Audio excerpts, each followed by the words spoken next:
Hello everyone and welcome back to another episode of the Movies That Make Marcey with me, Super Marcey. Hope you're all doing well.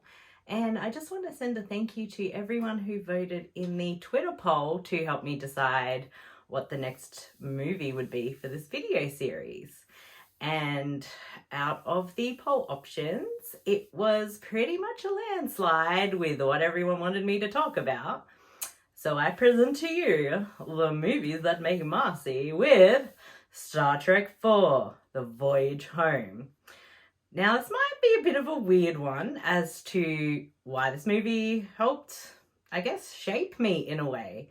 But like from, I guess, the age of 3-ish, when Star Trek The Next Generation premiered on TV, which I am definitely showing my age a little bit.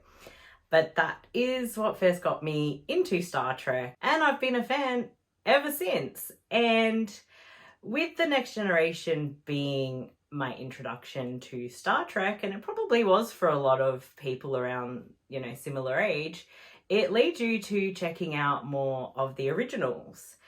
And I can't remember why this one in particular. Maybe it was that it was probably known as the more lighter, quite a fun movie.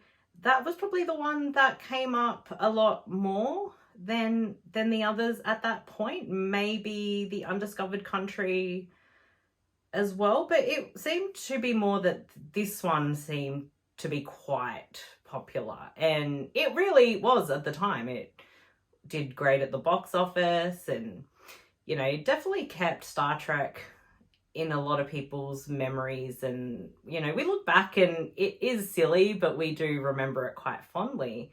So this would be like the original Star Trek film that I probably saw first, or at least remember it having more of an impact with those original films and original cast. So I'm really struggling to remember because it was so long ago.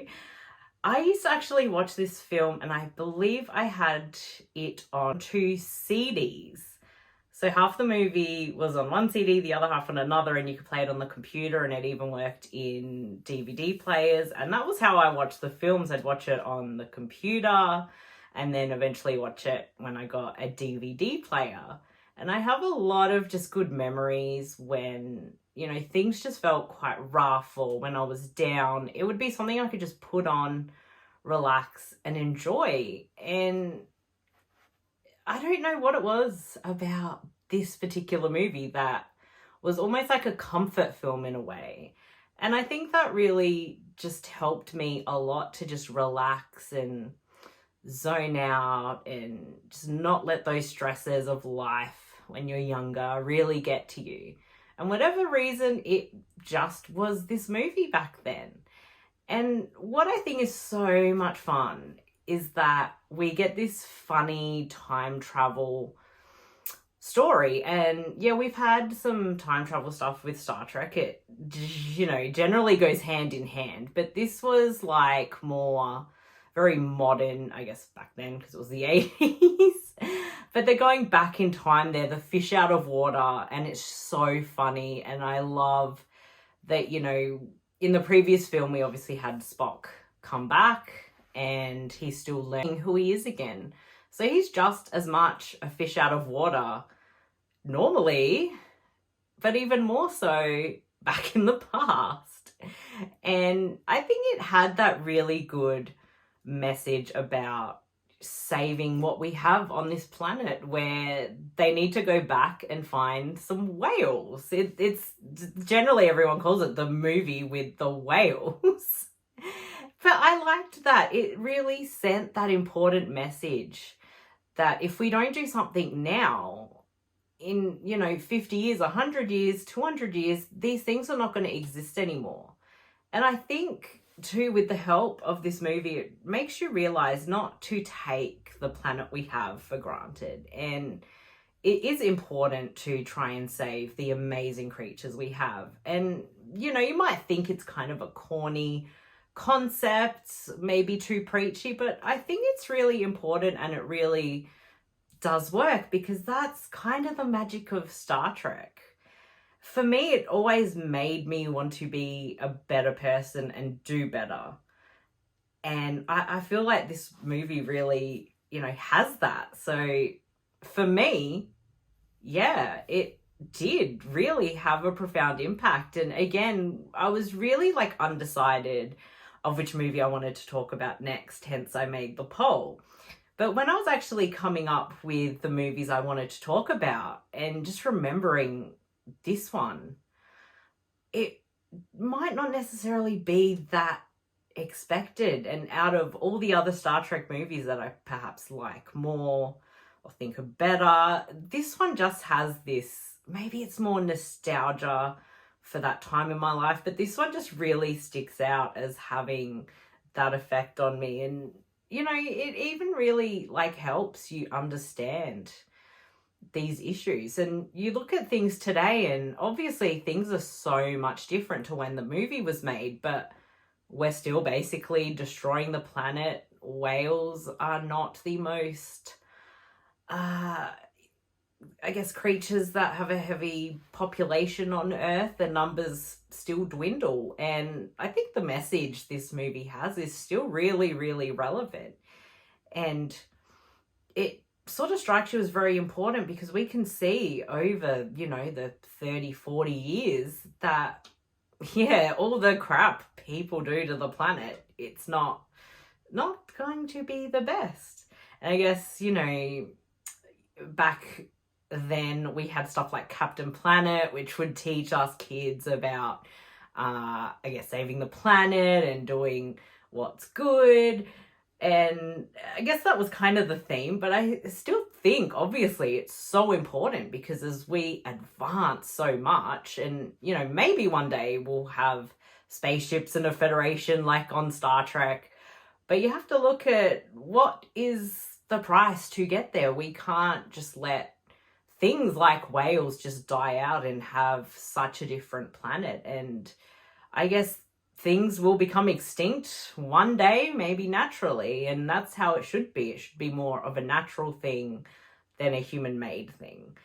So I've sort of, I guess, waffled on a little bit, but I felt like this was important to talk about, and actually good for me to remember that there was a time where I did really care, and it was, a movie like this, which just really hit hard for me then. And since then, I've probably always had a fascination with whales, and just, unable to fathom just how truly big and wondrous those creatures are.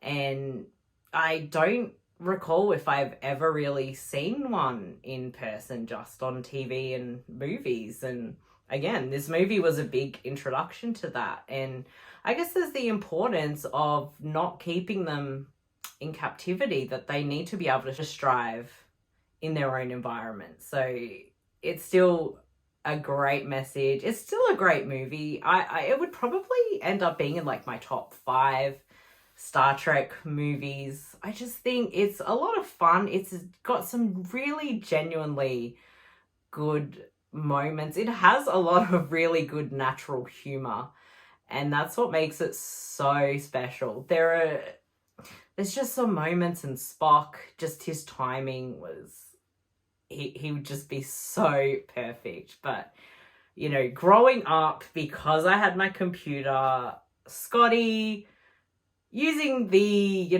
more modern for then, when it was made in like the 80s, a modern computer, and talking into the mouse. It's just like, that's the funniest thing ever, because that's not how our computers work. There's a more advanced, but that's not how ours work. And while we still can't, I guess, give computers instructions with a mouse, we have a lot of voice activation stuff. And it's, again, such a funky reminder that what was silly then with how he assumed something would work, like, it's just changed so much. We can pretty much, maybe not into the mouse, but we can actually just voice command our computers. And Star Trek, definitely a good innovator in what could be. And then we're seeing, similar things coming up now when, you know, back then we thought maybe they wouldn't be around. We wouldn't get that advanced for like 100, 200 years. So I find it just so fascinating. And yeah, I think this film just definitely helped solidify how much I love Star Trek. And that, you know, a lot of people back then would say Star Trek was boring or wasn't funny. And this is proof that hell no, it's not boring, and hell yeah, it can be funny. But there's always a message with Star Trek, and I think that original idea is what keeps it so special, and definitely so special to me. So yeah, without this movie, I probably would not want to save the whales and, you know, have that responsibility that we all play our part in keeping the planet healthy. So I do owe quite a bit to this movie in some weird ways, but it also helped, you know, me find something comforting to help through the tough times, and the fact it was just a, you know, more of a sillier sci-fi movie about going back in time and saving some whales because they've got a message and no one can understand the message because it's how the whales talk. Thank you so much to everybody who has sat through this video. I hope you have fond memories of this Star Trek movie. And thank you so much for supporting us. Please give us a subscribe on YouTube. Be great to, you know, help grow our page and, you know, release more content for everyone. And as always, you can check us out at supermarcey.com for all our podcasts and reviews and everything. And you can show your support on Patreon at patreon.com/thesupernetwork. And if you want to check out my art and show some support there, you can check that out at patreon.com/theartofmp. So until next time, I'll be going to save the humpback whales. And I'll see you guys soon with another episode of the Movies That Make Marcey.